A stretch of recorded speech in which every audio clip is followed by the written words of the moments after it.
The mayor of an American city just confessed to working in the United States as an illegal agent of a foreign government. And that government's not just any government, it is the People's Republic of China. Hey everyone, my name is Eileen Wang. Public safety, homeless issue, transportation, education, all are my priority. So that's Eileen Wang. She's the 58-year-old mayor, or I guess as of yesterday, former mayor of Arcadia, which is a city in Southern California's San Gabriel Valley, just northeast of downtown LA. And it's home to about 56,000 people, nearly 60% of which identify as Asian, but really residents of all ethnicities were shocked to learn that their mayor took direct orders from the CCP. But also, I've got to say, looking into it now, and maybe it's like looking, hindsight's 2020, you could tell that something was a bit off about her from the start, just judging by her strange campaign videos, right? In several of them, you just watch her walking around random locations while extremely intense EDM plays, and even some frankly god-awful country music that kind of sounds AI generated. And while you might not be totally sure how that was supposed to persuade people to vote for her, it somehow worked, because in late 2022, she got elected to the Arcadia City Council, from which she was then selected to be mayor. I will support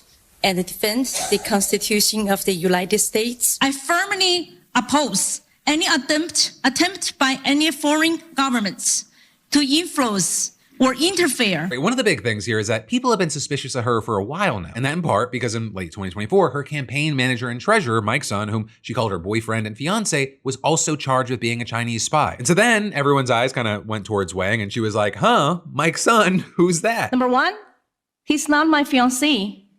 Whoever wants to see he's my fiancé or former fiancé, please prove it. And this, even though she herself said the opposite previously. To my fiancé, Director Mike Sun. So then people were like, okay, yeah, she might be a Chinese spy. Excuse me, Miss Wang.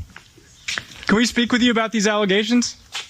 Can you just give us your reaction to the sentence? I don't have it. And well, it turns out the skeptics were right, because the Justice Department announced that she has agreed to plead guilty to working for the CCP, chiefly by running a pro-Beijing propaganda outlet. It was called U.S. News Center, and at first glance, it looks pretty legit, but sprinkled in there were articles denying human rights abuses in China and otherwise promoting Beijing's interests. And well, according to the DOJ, those articles were pre-written by the Chinese government, sent over to Wang and Sun via WeChat, and then posted online. One time, Wang even allegedly received edits from a PRC official, made the revisions, and then sent back a screenshot showing the article had been viewed over 15,000 times, with the official responding, "Great," to which Wang allegedly said, "Thank you, leader." And it appears to go all the way to the top, with prosecutors alleging that Wang was in contact with John Chen, who's a high-level Chinese intelligence official who met personally with President Xi Jinping. And with that, they say, for example, that she once asked him to post an article and added, "This is what the Ministry of Foreign Affairs wants to send." And so now, both Chen and Sun are already in federal prison. Wang's facing up to 10 years too, though she will likely get a more lenient sentence thanks to her plea deal. And or if maybe she buys enough Trump meme coin. But at least for now, her attorney's defense is that one, she's very sorry for spying on the United States, and two, her espionage took place before she was elected, not after. Which is true, but it also doesn't appear that the feds are claiming that she acted on behalf of China in her capacity as mayor. But really, either way, it's just kind of crazy that someone who was elected to represent an entire city actually represented the Chinese government.